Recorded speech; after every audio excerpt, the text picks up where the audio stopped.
Hey everyone, welcome back to my channel. In this quick video, I will show you how to switch accounts on Roblox in under a minute. Let's go. First, open the Roblox app.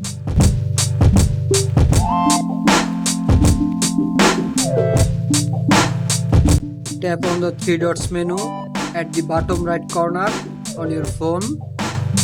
Then scroll down.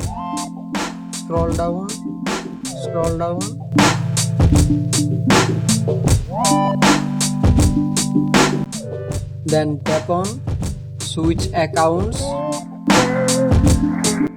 Click on your another Roblox account. That's it.